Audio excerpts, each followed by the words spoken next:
Ladies and gentlemen, thank you so much for being here. Thank you, Julian, for being there, as it were. One of the things I just want to say, many of the topics have been already discussed by Leslie, but I do want to relate, as I think it's so important in these situations, a story about one of the key issues, I think, that demonstrates the fundamental value of a party such as WikiLeaks. It actually goes back a long way. There is this old expression, ladies and gentlemen, that we think what we're encountering might be new. The reality of it is, it's probably already been invented or we already encountered it before. As the old expression goes in the Bible, there is nothing new under the sun. So one of the interesting things about this story I want to relate actually deals with a particular incident that took place during the war between the colonists of the American colonies against Great Britain, the Great Britain of King George. And the story actually involves a certain Captain John Grannis. Now, John Grannis was actually a captain in the Continental Navy. Now, the Continental Navy at that particular point was at war with Britain, and John Grannis witnessed acts of brutality that were committed against captured British servicemen.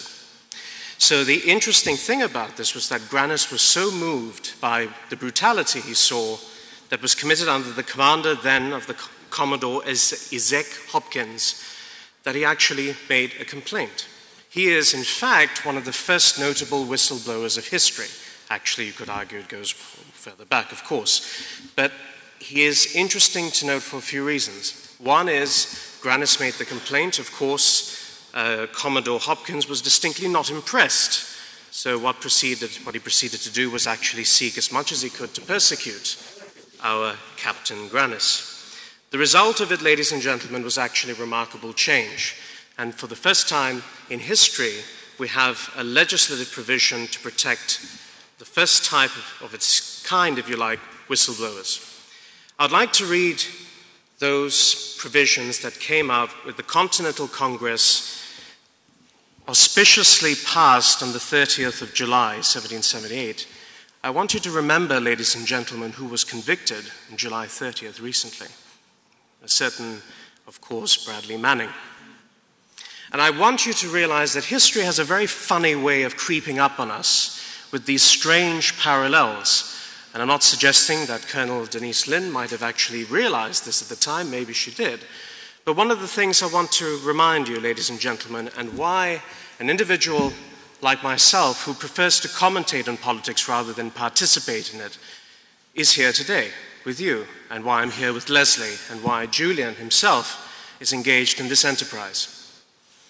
The words of that declaration, of that particular decree from 1778, passed on July 30th, still ring very powerfully today. It is the duty of all persons in the service of the United States, as well as all other inhabitants thereof, to give the earliest information to Congress or other proper authority of any misconduct, frauds or misdemeanors committed by any officers or persons in the service of these states, which may come to their knowledge. That, ladies and gentlemen, in 1778. What is interesting about the platforms that WikiLeaks is discussing, the transparency, the accountability, and justice, is that we have a little twist of fate here, ladies and gentlemen. We are not the radicals, and the individuals associated with the party, interesting enough, are not the radicals that are portrayed to be. On the contrary, we're actually rather traditional. We like to see laws abided by. We like to see, for example, the Refugee Convention abided by. We like to see that if an Australian delegation can append signatures to a document, that they will abide by their conventions, by their obligations accrued by them.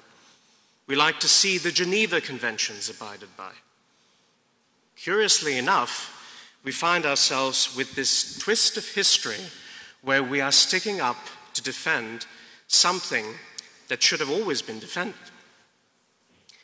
The huge accretion of power, ladies and gentlemen, that we see that's taken place not just in Australia but in other countries.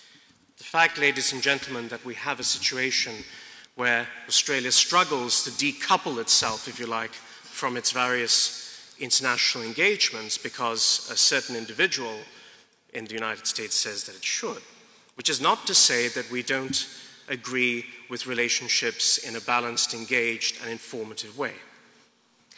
At the end of the day, ladies and gentlemen, I have to say this, and I will simply sum up on this and finish with this reflection before we start moving on to the questions and so forth. At the end of the day, we should be the ones who monitor the government, not the other way around. At the end of the day, ladies and gentlemen,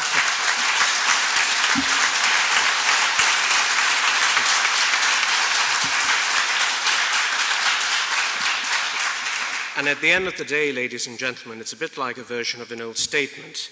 The monitored government tends to behave a bit better. Thank you.